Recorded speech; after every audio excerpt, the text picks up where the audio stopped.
आज हम metal oxide semiconductor field effect transistor पर डिस्कस करेंगे, जिसे हम शॉर्ट फॉर्म में मॉसफेट कहते हैं। इसे हम insulated gate field effect transistor के नाम से भी जानते हैं। इस मॉसफेट का कमर्शियल यूज जेफेट की तुलना में काफ़ी अधिक होता है। मॉसफेट में एक मेटल गेट इलेक्ट्रोड होता है जो सेमीकंडक्टर से एक thin SiO2 means silicon dioxide insulating layer के द्वारा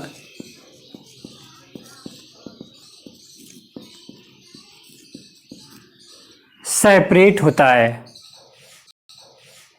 जिससे मॉसफेट में प्रेजेंट चैनल का रेजिस्टेंस मॉड्यूलेट हो जाता है। यह मॉसफेट बेसिकली दो प्रकार के होते हैं। नंबर 1 डिप्लीशन टाइप मॉसफेट और नंबर 2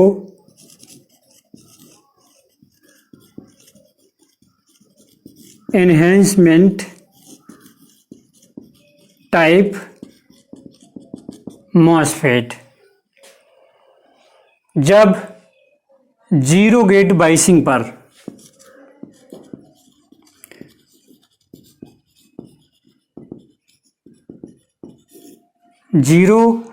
बाइसिंग पर अर्थात वह डिवाइस जिसमें जीरो गेट बाइसिंग पर चैनल प्रेजेंट होता है, उस मॉसफेट को हम डिप्लीशन टाइप मॉसफेट कहते हैं। और वह डिवाइस जिसमें जीरो गेट बाइसिंग पर चैनल एब्सेंट होता है,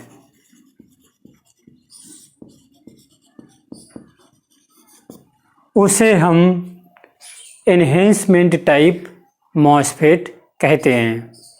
अब इसे हम 1 बाय 1 डिटेल में एक्सप्लेन करेंगे।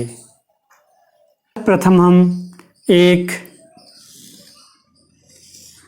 पी टाइप सबस्ट्रेट लेते हैं।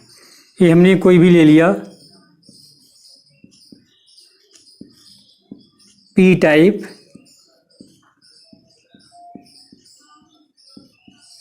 सबस्ट्रेट, और यह लाइटली डोप्ड होता है। इसके पश्चात इस सबस्ट्रेट में 2 हाईली डोप्ड N+ रीजन्स को डिफ्यूज कर देते हैं।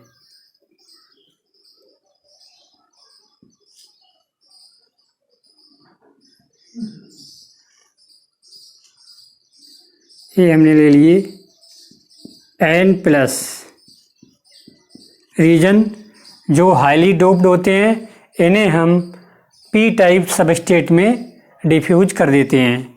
यही रीजन सोर्स एंड ड्रेन की तरह बिहेव करते हैं। इसके पश्चात इस सबस्ट्रेट की सरफेस पर एक सिलिकॉन डाइऑक्साइड की लेयर को ग्रोन करते हैं।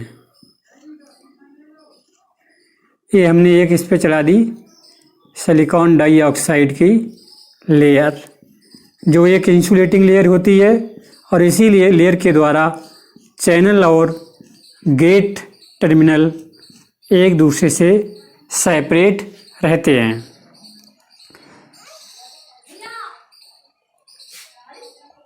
पी टाइप सबस्ट्रेट की सरफेस पर यह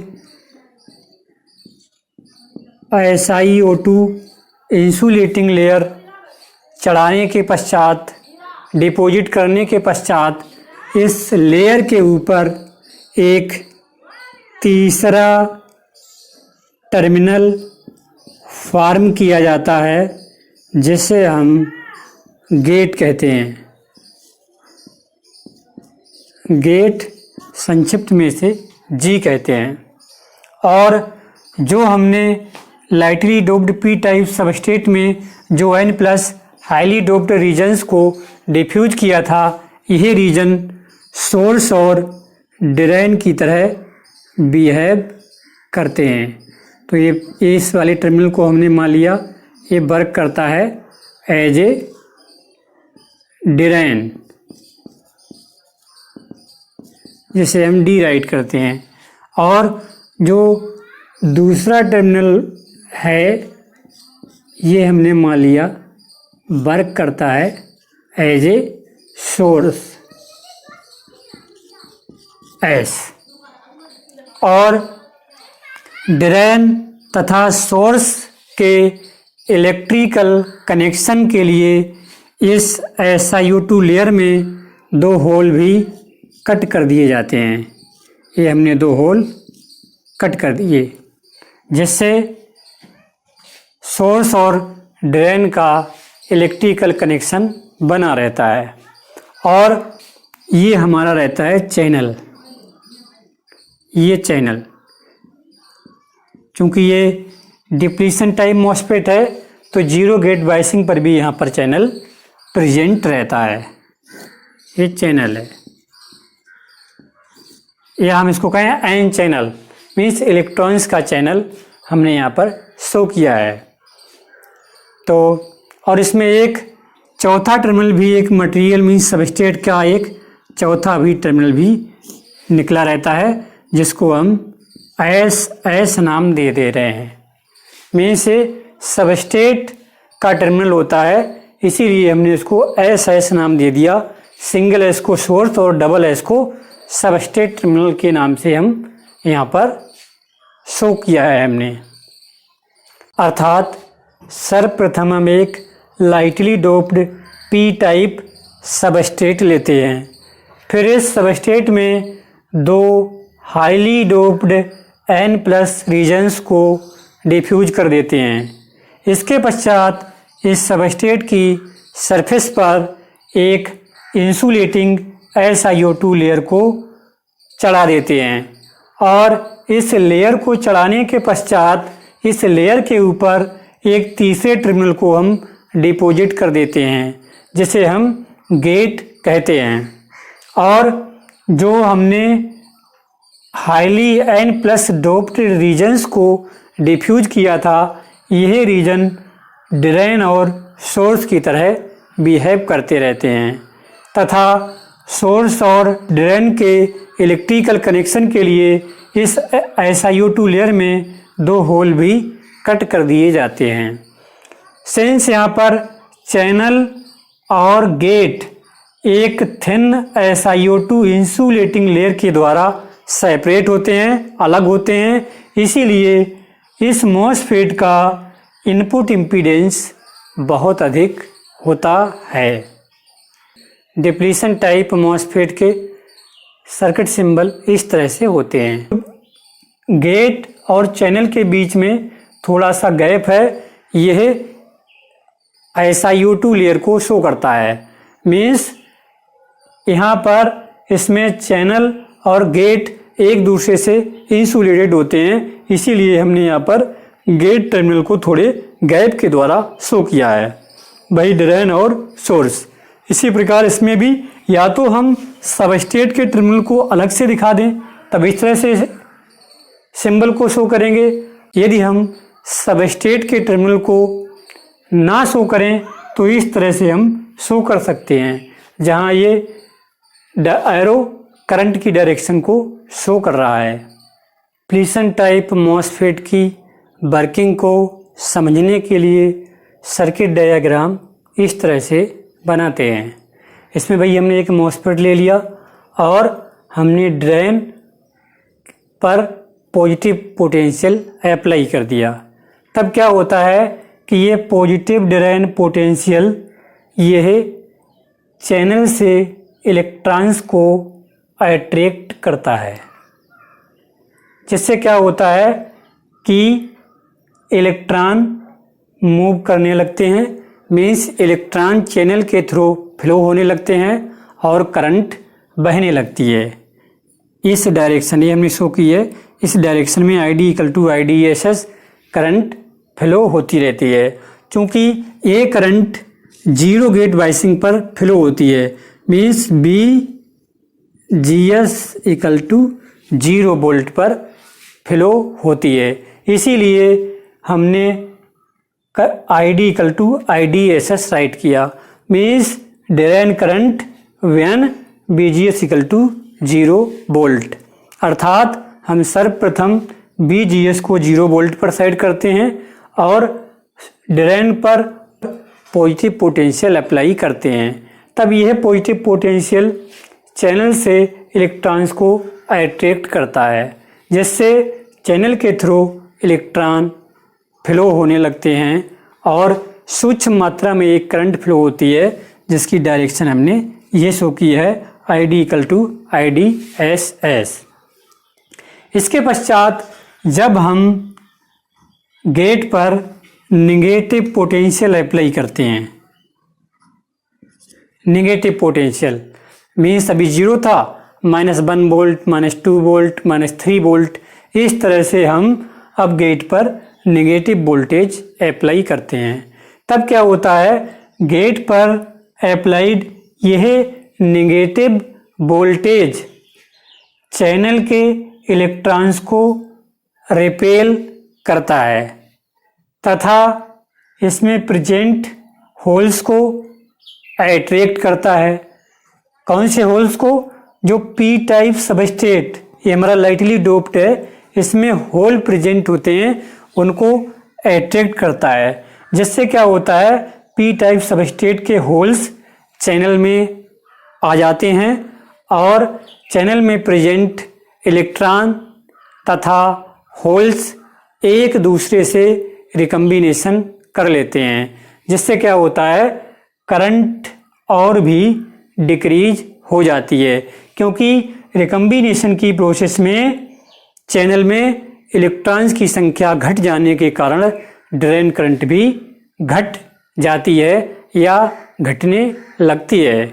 आइए इस रिकम्बिनेशन कैसे होता है, इसको हम दूसरे फिगर के माध्यम से भी समझ सकते हैं। इस सब फिगर में हमने रिकम्बिनेशन की प्रोसेस को शो किया है। जैसे ही हम गेट पर नेगेटिव पोटेंशियल अप्लाई करते हैं, तब क्या होता है, चैनल के इलेक्ट्रॉन्स P टाइप की ओर और P टाइप सबस्ट्रेट के होल्स चैनल की ओर अट्रैक्ट होते हैं और जब ये दोनों एक दूसरे के पास आते हैं तो इस तरह से एक इलेक्ट्रॉन और एक होल मिलकर के रिकम्बिनेशन कर लेते हैं, जिससे क्या होता है, चैनल में प्रेजेंट इलेक्ट्रॉन्स की संख्या घट जाने के कारण ड्रेन करंट भी घट जाती है। इसके पश्चात जब हम इसी गेट पर पॉजिटिव वोल्टेज अप्लाई करते हैं, मीन्स VGS को अब 0 से आगे अप्लाई करते हैं, मीन्स +1, +2, +3 वोल्ट अप्लाई करते हैं, तब क्या होता है कि गेट पर प्रेजेंट यह positive potential P type substrate में present minority charge carriers that is electrons को चैनल की ओर अट्रैक्ट करता है, जिससे क्या होता है कि चैनल में प्रेजेंट इलेक्ट्रॉन्स की संख्या बढ़ने लगती है और जिसके कारण ड्रेन करंट भी बढ़ने लगती है। यदि इसके पश्चात हम इस गेट पर पॉजिटिव पोटेंशियल को और अधिक बढ़ा दें, तब P टाइप सबस्ट्रेट में प्रेजेंट माइनॉरिटी चार्ज कैरियर्स अर्थात इलेक्ट्रॉन्स के लिए पर्याप्त एनर्जी मिल जाती है, जिससे यह इलेक्ट्रॉन्स बहुत ही तेज़ी से एक्सीलरेट होकर के चैनल की ओर मूव करते हैं और जब ये इलेक्ट्रॉन आइसोलेट होता है तब यह अदर इलेक्ट्रॉन्स को भी नॉकआउट करता है, जिससे क्या होता है, चैनल में प्रेजेंट इलेक्ट्रॉन्स की संख्या एकाएक बहुत अधिक बढ़ जाती है, जिसके कारण क्या होता है कि ड्रेन करंट भी रैपिडली इंक्रीज हो जाती है। डिप्लीशन टाइप मॉसफेट की ड्रेन कैरेक्टरिस्टिक्स या आउटपुट कैरेक्टरिस्टिक्स इस तरह से होते हैं। जब हम VGS की फिक्स वैल्यू पर VDS और ID अर्थात ड्रेन टू सोर्स वोल्टेज और ड्रेन करंट ID के बीच ग्राफ प्लॉट करते हैं, तब इस प्रकार प्राप्त कर्व्स डिप्लीशन मॉसफेट की ड्रेन या आउटपुट कैरेक्टरिस्टिक्स कहलाती हैं। और जब हम गेट पर नेगेटिव वोल्टेज अप्लाई करते हैं तब उस समय मॉसफेट की वर्किंग को हम डिप्लीशन मोड कहते हैं, तथा जब हम गेट पर पॉजिटिव वोल्टेज अप्लाई करते हैं तो उस समय जेफेट की वर्किंग को हम एनहेंसमेंट मोड कहते हैं। अर्थात इस प्रकार इस मॉसफेट को हम डुअल मोड मॉसफेट भी कहते हैं। यह depletion mode as well as enhancement mode दोनों मोड्स में वर्क करता है। जब VDS की फिक्स वैल्यू पर गेट टू सोर्स वोल्टेज और ड्रेन करंट ID के बीच ग्राफ प्लॉट किया जाता है, तब उस समय प्राप्त curve N channel dual mode MOSFET की ट्रांसफ़र कैरेक्टरिस्टिक कहलाता है। ट्रांसफ़र कैरेक्टरिस्टिक कर्व कहलाता है, जो इस तरह से प्राप्त होता है।